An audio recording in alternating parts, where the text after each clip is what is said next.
Hi everyone, welcome back to our channel. Today we're making rhubarb pie. I've been waiting for this day for probably over a month because I haven't been able to find rhubarb in Texas until now. This is the first rhubarb of the season that I'm getting. And what better way to use it than in a rhubarb pie? We have a separate video on how to make our homemade pie crust. So if you want to make it from scratch, which we recommend, make sure to check that out. But you can also use store-bought pie dough to make it a little bit easier. Now without any further ado, let's make this rhubarb pie. For the rhubarb pie filling, you're going to need 325 grams of granulated sugar, 750 grams of rhubarb.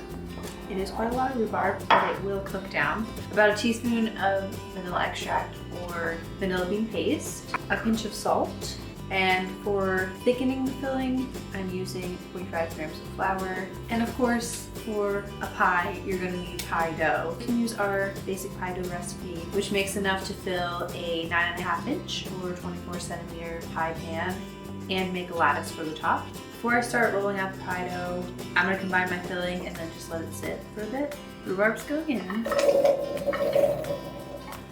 the sugar. This does seem like a lot of sugar, but rhubarb is really tart. I do a pinch of salt. I'm just going to roughly combine this first to break up the sugar clumps.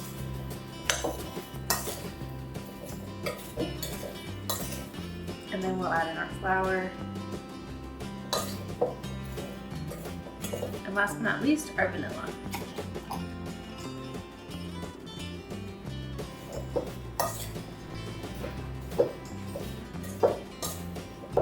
There's our mixture.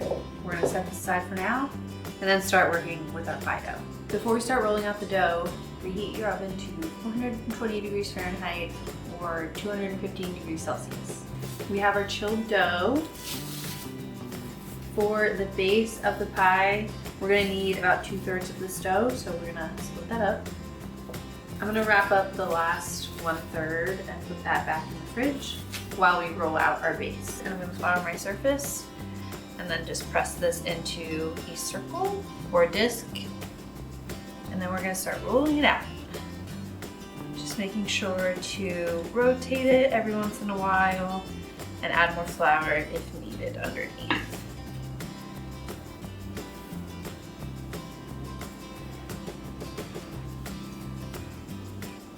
This is evenly rolled out and it should fit our tin that we have. The way that I like to transfer this is rolling the dough onto the rolling pin.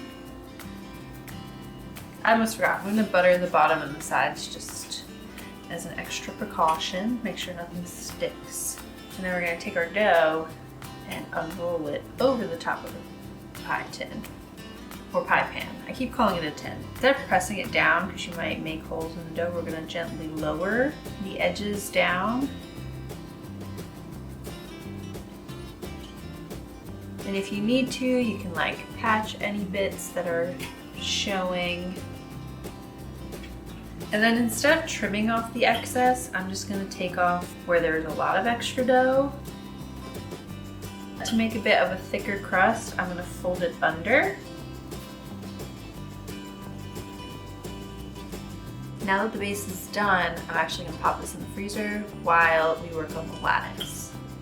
I've got the last third of my dough out of the fridge and we're just going to roll this out with some of the leftover scraps and then we'll cut it into strips. Just making sure that the strips are long enough to cover the longest part of our pan, which is 9.5 inches or 24 centimeters. Just adding more flour here.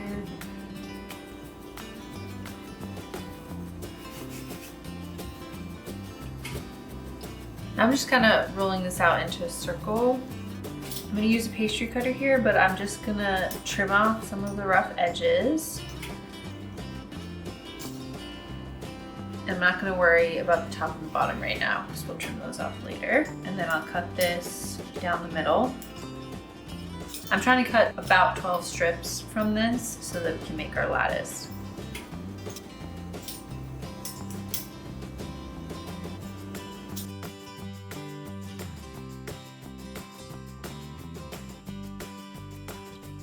I'm just going to move these over to the side. We got our base out of the freezer. Now it's time to add the filling. For this lattice, I like to start with the longer strips. I'm just gonna lay one down, and I'll take one of the ones that are gonna go perpendicular and lay that one across as well. And then we're gonna start the weaving process. Any other strip that I lay down is going to go opposite of the previous one. For example, this strip was over the other perpendicular one we laid down, and so this one's gonna go under, and we're just gonna repeat that process. I like to do one from each direction at a time. So this one is gonna go over here, but it's gonna go under the next one. I like to just look at the strip that's next to it and do the opposite, and that helps me visualize it. Under, over, under, over, and under. And again, I'm doing 6 strips in each direction. Under this little bit, over, under, over, and under. Now we have it woven. And now I'm just gonna trim off the excess. I'm gonna take a fork with a bit of flour on it, and I'm going to press it in the edges to make a nice little pattern. Last step before this goes in the oven is we're going to brush it with a little bit of heavy cream. You can also use milk or an egg wash. And then we're going to sprinkle on some carbonado or demerara sugar, just something a little chunkier, and give the top a nice crunch.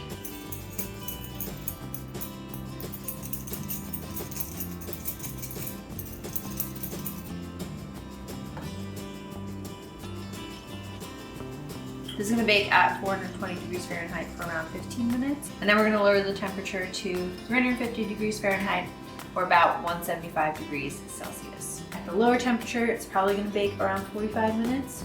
I would just pay attention to how dark it's getting and cover some areas if you need to. Our pie is baked, and we're just going to let it cool down most of the way before we start slicing into it.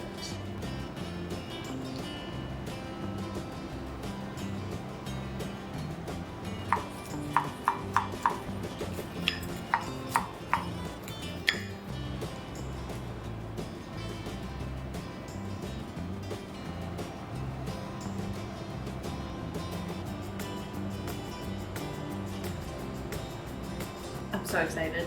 We do like to eat ours with a nice dollop of whipped cream on top. I love rhubarb. I don't think I need to say anything. I'm just gonna keep eating. No, but seriously, a perfect blend of sweet and a little bit tart. You should make it. Thank you so much for watching our video. We hope you make this pie while rhubarb is still available. Hopefully it is by the time this video comes out. We'll see you for the next video. Bye.